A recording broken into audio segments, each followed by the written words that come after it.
Շնորհակալություն, հարգելի գործընկերներ, հարգարժան փոխոսնակ, ցավոք սրտի նորից անդրադառնալու եմ մեր ընդդիմությանը, բայց մի նկատառում անեմ սկզբից, չգիտես ինչի նրանց թվում է, որ մեր համար գերագույն հաճույք է նստել դահլիճում եւ լսել նրանց մաղձը, չեն պատկերացնում, որ ուղղակի ինչ կարգի ինքնատիրապետում պետք է ունենանք, որ այդ ամբողջ ընթացքում գտնվենք դահլիճում, բայց նրանք երբ մենք ենք խոսում, դահլիճից լքում են։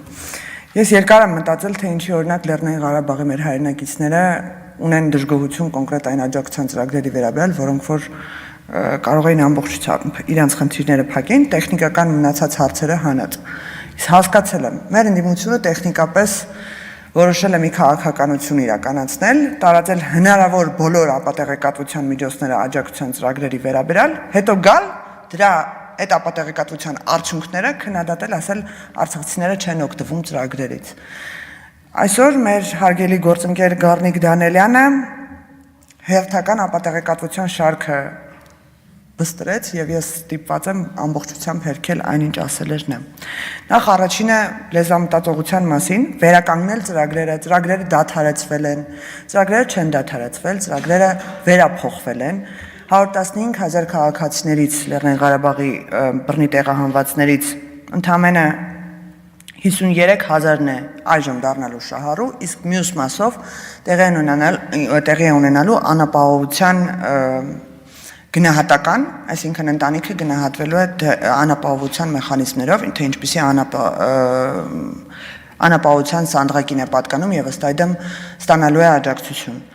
Ասում են քաղաքացիության բնակարանների ապահովման ծրագրի մասով մի քանի կետ է շեշտում, որոնք որ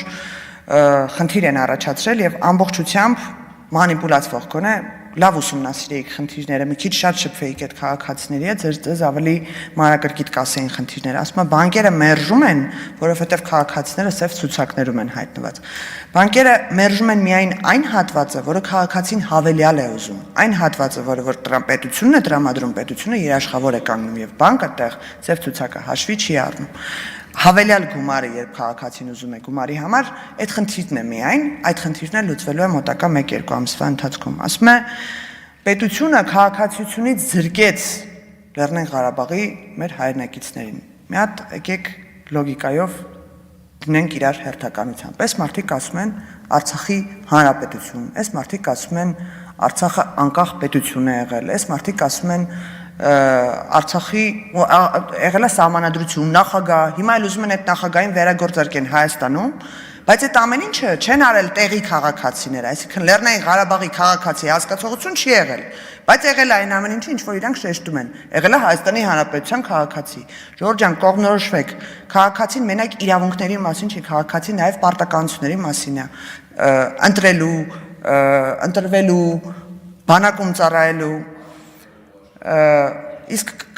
հոկտեմբերի 26-ի որոշմամբ, այո, Հայաստանի Հանրապետությունը վերցրել է ժամանակավոր պաշտպանության տակ, իսկ հիմա էլ խնդրում է, որպեսզի քաղաքացիություն ձեռք բերեք, որպեսզի ամրապնդեք ձեր ցանկությունը մնալու Հայաստանում եւ գործելու եւ արարելու Հայաստանում։ Հաջորդ թեզն էլ կարող եմ ասել, որ տրանսպորտային արտոնություններից չեն օգտվում են եւ իհարկե ատելության խոսքի վերաբերյալ ես կարծում եմ ամենամեծ ատելության խոսքը գեներացնում եք դուք թշնամանք ներմուծելով իշխանություններից սկսած վերջացրած քաղաքացիների մեջ։ Շնորհակալություն։